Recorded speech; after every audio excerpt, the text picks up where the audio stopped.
Hey, Slotch, I do Buckaroos. How the heck are you? So I thought I'd do a series on, well, I don't know if it'll be a series, but a video or two on classic cocktails, starting with my personal favorite, the Manhattan. When you talk to cocktail and whiskey geeks, they always have very clear ideas on the origin. And it's not always right. In fact, what I thought was close, but not quite. So I did some digging, and here's what I found out. I looked for the earliest recipe of a classic Manhattan. So the earliest known recipe for the classic Manhattan cocktail dates back to the late 19th century, with the most commonly believed to have originated in New York City around the 1870s.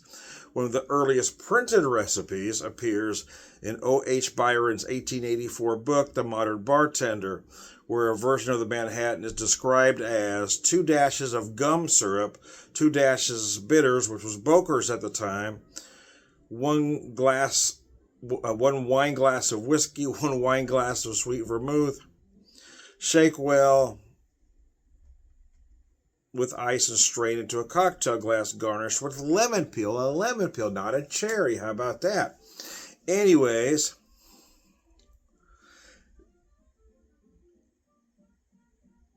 so here's a version of the modern Manhattan, which typically includes 2 ounces of rye or bourbon, 1 ounce sweet vermouth, 2 dashes Angostura bitters, stirred with ice, not shaken, but stirred, into a cocktail glass garnished with cherry or a lemon twist. Now, I've never been out and had one with a lemon twist, but I like that idea.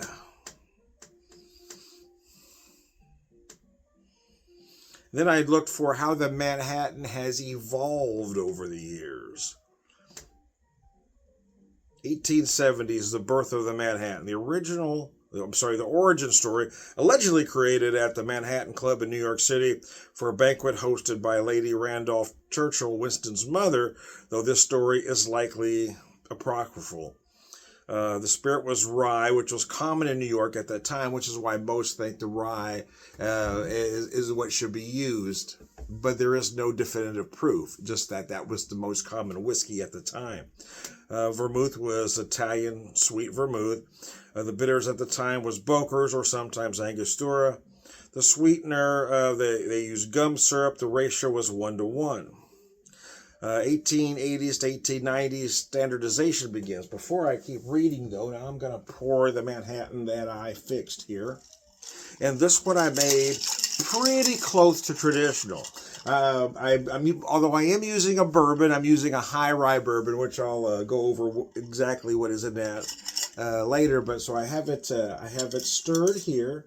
So I'm going to strain it into my coupe, which I'm using a classic hollow stem coupe, which you don't see much anymore.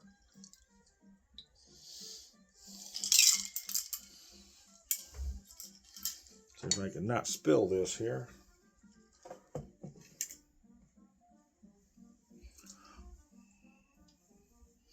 Get that up. Now, many will want to make this pretty and put the cherry on top or whatever. Hey, do it whatever you want. To me, the garnish does you no good on top of the glass. It just looks pretty. So when I'm making them at home, I always drop it to the bottom where it can do the most good. Anyways, so what I did with this one, again, I tried to make it as close to traditional as possible using my high rye bourbon. I did use the Angostura bitters, the classic, which I do have this big old bottle of. I don't use it all that often, in all honesty, because I've kind of got a bitter Jones. I have a little bit of a bitter addiction. I keep buying different ones. So typically I will tailor the bitter to my mood, the weather, that sort of thing. But try to follow the recipe as close as humanly possible. That is what I used. And then the sweet vermouth, I used the best that was available to me at the store I got it from. And it is the classic Antica there.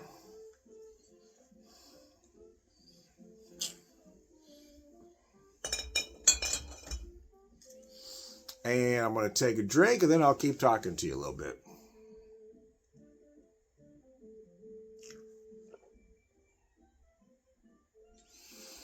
So for this one, I went with that classic ratio of 2 ounces of whiskey, 1 ounce of sweet vermouth. But I will be honest with you, when I make these at home, I typically go 2.5 ounces of whiskey, ½ ounce of sweet vermouth, because I don't like as much sweet vermouth. But again, trying to get as close to classic as humanly possible.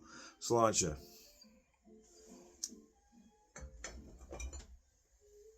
I'm going to set this down for a second.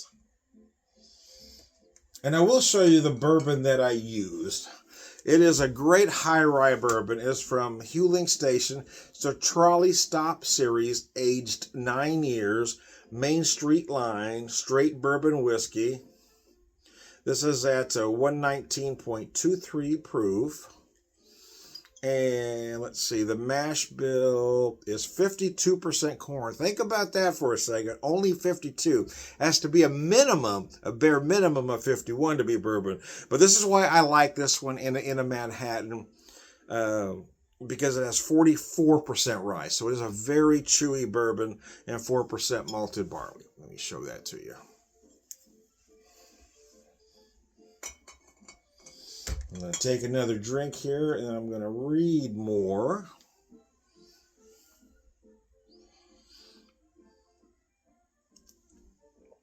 Maybe it's because I'm getting older. I am approaching 60, so I do have an affinity for the classic cocktails as opposed to the nouveau cocktails. I know when I was on vacation, I tried to hit a lot of the distilleries and even higher end cocktail bars. And a lot of them didn't even have the classics on the menu. Someone would make it. They can make a Manhattan. Of course, they've got the ingredients. But a lot of them went in favor of nouveau cocktails. And my only issue there is, I don't know, for me anyway, a cocktail doesn't need that many ingredients. If you're putting 100 liqueurs and fruit juices and this and that in it, I mean, you're kind of, in my opinion anyway, you're missing the point of a cocktail. A classic cocktail shouldn't be hiding whatever liquor you're using. It should be used to enhance and not make it disappear. Anyways, having said that, recipes began appearing in bartenders' book like Harry Johnson's Bartender's Manual, 1888, and The Modern Bartender, 1884. Vermouth became standard in cocktails. Manhattan stood out by using sweet vermouth. The drink became more consistently stirred and not shaken. And the garnishes varied from lemon peel to cherry or none. How about that? And I bring that up because there are so many bartenders out there, or so many just home bartenders, to be honest with you, that are just adamant that there are very specific garnishes that should be in very specific drinks. You have to have the dark cherry. Well, we just read here that the dark cherry wasn't the original. It was a lemon peel. And classically, sometimes they didn't use a garnish at all. More emphasis on rye, though bourbon was sometimes used, and stirring and straining into a coupe became standard. There you go. I do like to use the coupe. I think it's perfect for any straight-up cocktail, even a martini, to be honest with you. The Prohibition era, the quality of spirits declined for obvious reasons. A Canadian rye or bootleg whiskey was often used.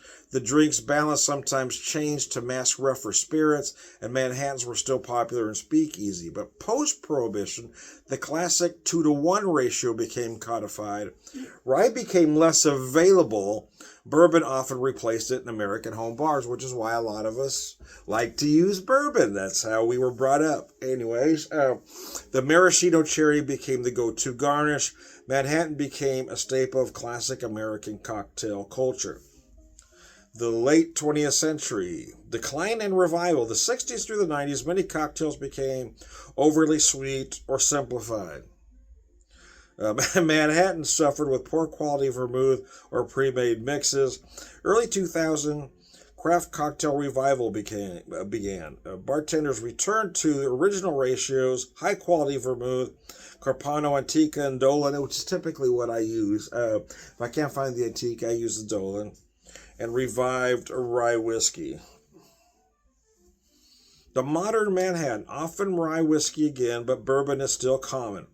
vermouth, high quality sweet vermouth, sometimes customized. The bitters, Angostura, and here's the caveat, or more adventurous craft bitters. So that's why I want to do two Manhattans with you, one very classically and one using my my bitter addiction, using a different bitter. The garnish is a Luxardo cherry or lemon twist. A dark cherry can be any dark cherry, whatever you like. Many will say the Luxardo is the best. The Maraschka is just as good. But in my opinion now, there are several other brands out there doing equal quality dark cherries. Preparation, again, stirred and not shaken. Although if you go to most bars, they are going to shake it for you. But a classic Manhattan should be stirred and not shaken. How about that? I found that interesting because I do like the cocktail, but I've had very interesting discussions with folks over the years that are certain about certain things. It has to be a rye, has to be a rye. Well, we just learned historically it doesn't have to be a rye. And it's not even 100% for certain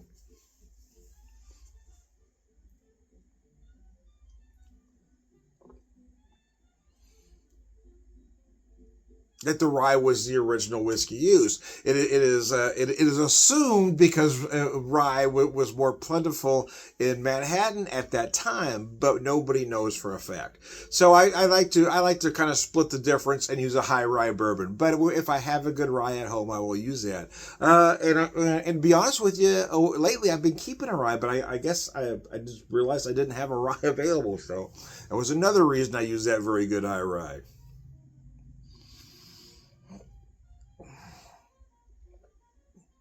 And I'm so used to using my various bitters here that I kind of forgot what the Angostura tasted like, to be honest. The aromatics and the flavors. It does add an old spice to it. I kind of forgot because I hadn't used it in so long.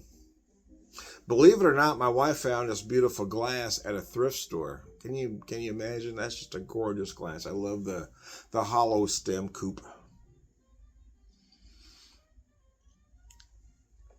But for me, I think you can use the coupe for any for any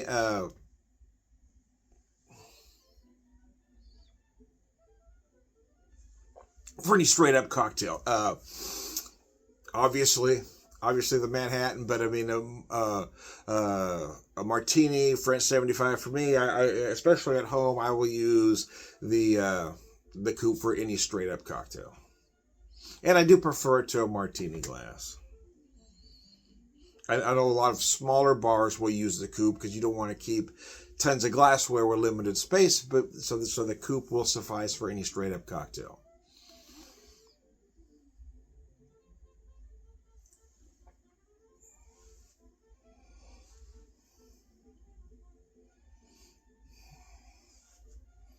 Gosh, that's just gorgeous, man.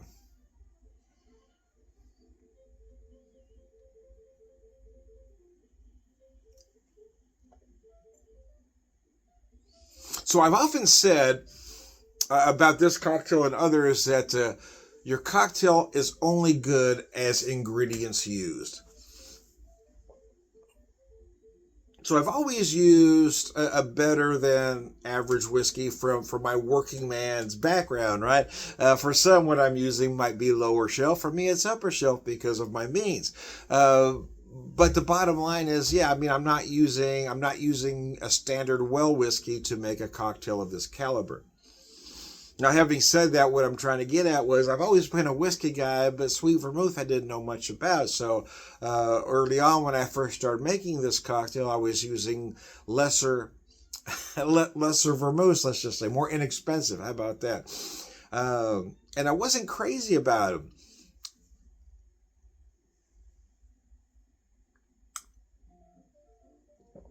So then I just kind of bit the bullet and started spending more money and more money for vermouth. And quite frankly, it's worth it because, again, the cocktail is only as good as the ingredients you put in it. It doesn't do you any good to spend money to put a good whiskey in a cocktail if you're going to you cheap out on another ingredient. Everything needs to be a fairly equal quality or you're going to be able to taste it.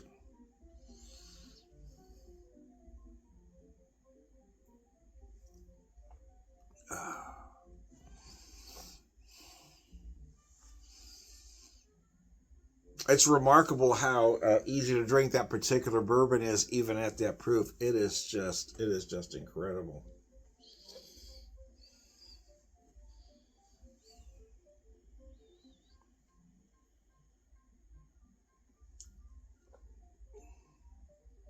Do enjoy this cocktail though.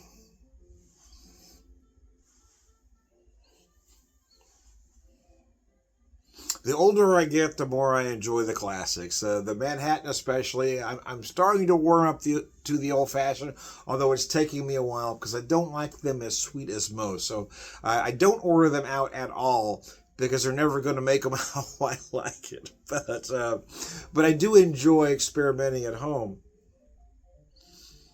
I find myself drinking more martinis now in my old age as I did than I did, 20, 30 years ago.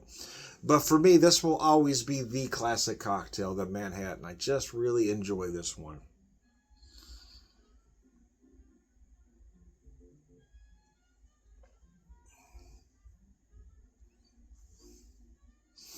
All the ingredients just come together in such a way. It's just,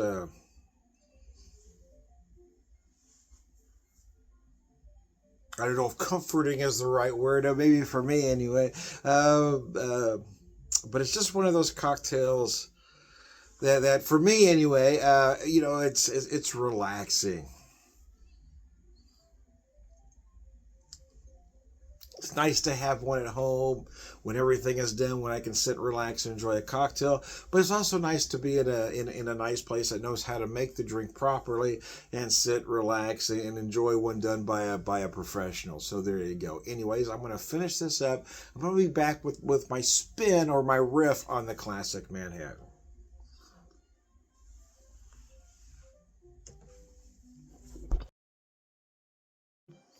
Hey, Slancha. So back for my spin on the classic Manhattan, and I stay pretty close to the template. I just changed up a couple things here because I like to tell folks that these recipes aren't etched in stone, right? They're not handed down from God to Moses.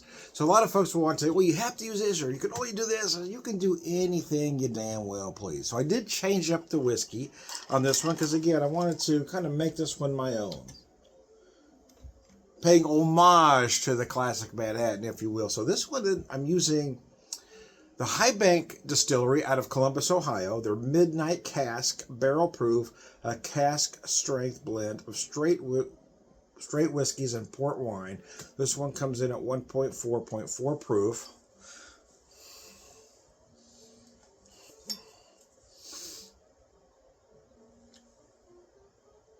Prohibition is said to have started just 12 miles from our High Bank facility in 1875. Henry Corbin took a chance and opened a saloon in an area known. Hold on, I gotta sit that down. My eyes do not want to focus. Even with the no line bifocals. Opened a saloon in an area known to strongly oppose the consumption of distilled spirits. Not once, but twice, the saloon was blown up. It was said before the first explosion, he came outside to address the protesters with two pistols drawn. That single act is believed to have ignited the Whiskey War of Prohibition and launched the Anti-Saloon League.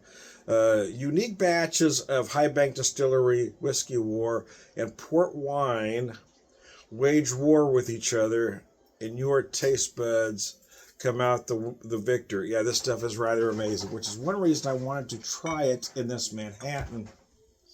So I used 2 ounces of that whiskey. Well, about 2.5 ounces. Let me be honest. I pour heavy. About 2.5 ounces of the whiskey. I cut the sweet vermouth down using the same antique to 3/4 of an ounce. But the biggest change was the bitters. So we talked about bitters, the classic bitters. So I used the Angostura for the first one. And I told you about my bitter addiction, that I have to keep buying different things every time I see something new. So in this case, it was I used ginger bitters.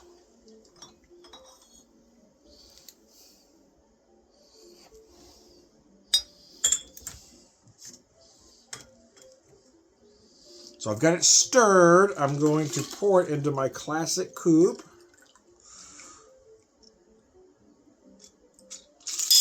And try not to spill. And I'm probably gonna. Just that there out of the way. Although I still went with a dark cherry garnish, because I am using ginger bitters, I also decided to add a candied ginger garnish in there. And cilantro.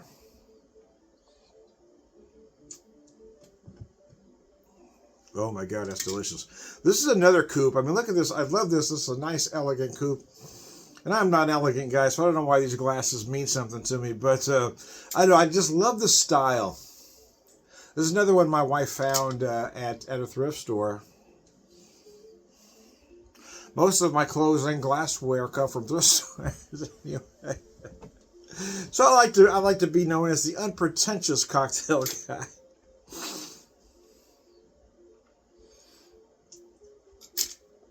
I'm not telling you have to use high-end stuff. I'm telling you, just use the best stuff you can. Right? just the best you can afford. Make the best possible drink for you.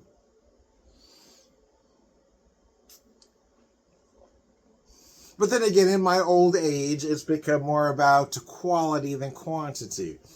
So I like to buy good products, or again, the best that I am able to. And just make a nice quality cocktail, or with many of these products, I just drink neat. But I really wanted to showcase a Manhattan here and go over some of the classic information, the history of the drink, and hope maybe to put aside some of the misconceptions that certain things have to be done a very particular way, which we now know they don't. You don't have to use a dark cherry. You can use a lemon peel or no garnish at all. The modern interpretation, yes, it has become standard to use a dark cherry. But doesn't mean that you have to do that. You don't have to adhere to what everybody else is doing.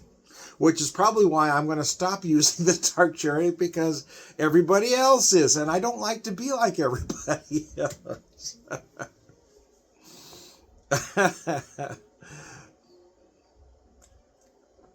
I've always gone out of my way to make sure I don't fit in anywhere, but I'm not a name brand clothing guy.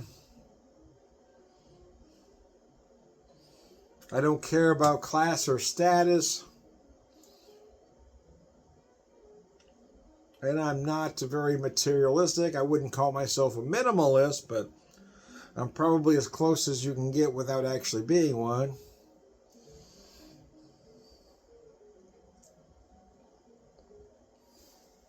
As far as clothes are concerned, I just want to wear what makes me happy, and it's usually not top of the line stuff, but I like to make statements with shirts like this. As far as cocktails and whiskey, yeah, I like to buy the best that I can. And I know there's some I'm not going to be able to afford, and I'm okay with that. I'm just going to buy what I can get, and that's fine. I'd rather drink less, but drink well. Food is the same way. I mean, I like to eat well, but I'm on a budget. So, and then again, I kind of grew up very working class. So my idea of gourmet may be different from somebody else who grew up quite different.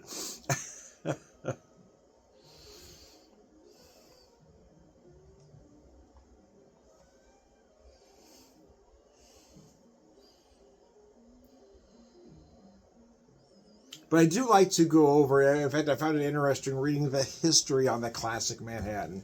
This is the one cocktail that I really love all of the time.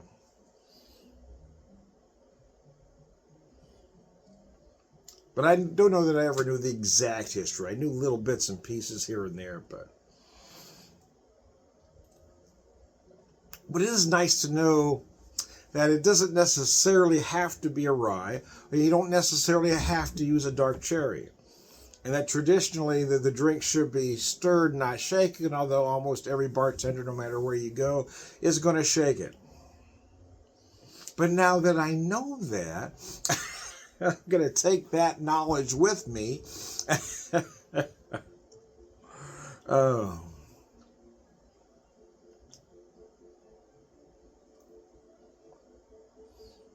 So why did I choose the whiskey I did for this one? Because of that, the whiskey and port wine. That's why I used less of the sweet vermouth. I added those ginger bitters to give that little bit of spice, and also added that candied ginger. Now I've used this candied ginger before, so it will add a little bit of sweetness as that sugar dissolves from the ginger. However, it will also add a little bit more spicy. It'll add some of that really fine ginger goodness. The longer it sits in that cocktail. Oh man, this is just gorgeous. And the reason why I wanted to do a very classic, or as close to classic as I could do Manhattan, is I wanted to show you what the classic was like. And I wanted me to enjoy a very classic inspired Manhattan. Then I wanted to do, a riff or a version of.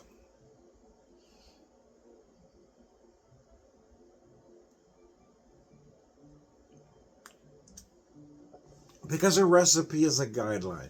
Take that idea and say, almost every cocktail I make, almost every classic cocktail, well, quite frankly, almost every cocktail is using the Manhattan as a template. Everything I do uses the Manhattan as a template. Even the old fashioned is using the Manhattan as a template. So you take that drink, you change one ingredient here, you change one ingredient there, and you've got a completely different cocktail. The old fashioned, for instance, you swap out that sweet vermouth for a sugar cube or a simple, and there you go. You all of a sudden you've got an old fashioned and not a Manhattan.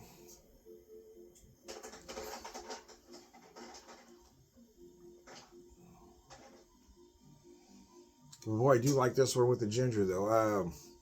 I was looking over the whiskeys that I have available to me. I don't have a whole bunch. I'm not a collector. I have a handful. I tend to buy a lot at one time, then I quit buying, and then I work through what I've got. Because I'm not a collector. I'm not a secondary market guy. I am somebody who appreciates the whiskey. So everything I buy is going to be drank at some point, and I like to share stuff with friends. So, I buy when I go on vacation. I try to buy as much as I can where I'm at, so I have those products that I can't get back home. I take them home, and then I quit buying, and I drink them up till next vacation. I don't have that collector mentality, nor do I understand the collector mentality, because I have a conscience, and I'm not going to put stuff on the secondary market to intentionally rip people off. Which probably makes me a bad capitalist, but that's a video for another day.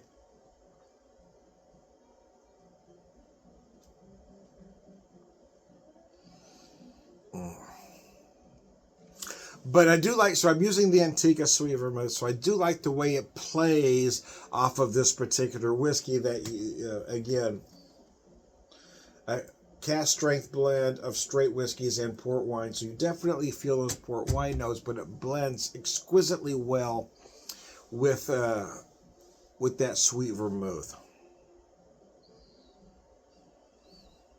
The ginger bitters and the candied ginger just adds another dimension, just takes it away, man. And you can really change a drink just with the bitters. I mean, I've got, just looking at my bar cart here, I've got black walnuts, toasted almond, mint, cardamom, cranberry, root beer even. Although I'm struggling with that root beer. When I bought it because I really liked it, but I'm struggling to find the exact right cocktail for it. But I wanted to really find an old fashioned for it, but I'm not there yet. But nevertheless, I got peach, and there are a few others, but the bitters, you will take your classic cocktail to a whole other level. So don't be afraid to experiment, whether you're making a Manhattan, old fashioned, or whatever you're making. Don't be afraid to say, okay, they're using this, but what if I did this? Because you never know until you try. So there you go.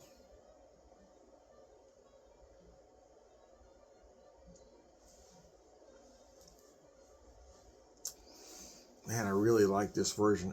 Wow.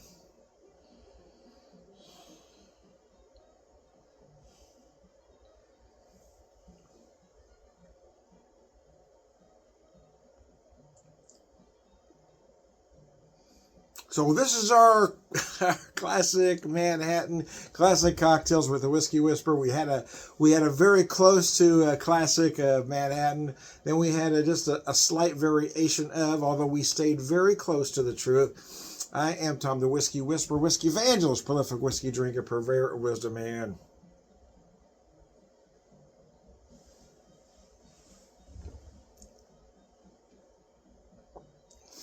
All around good guys, Sláinte. Thanks for tuning in, guys.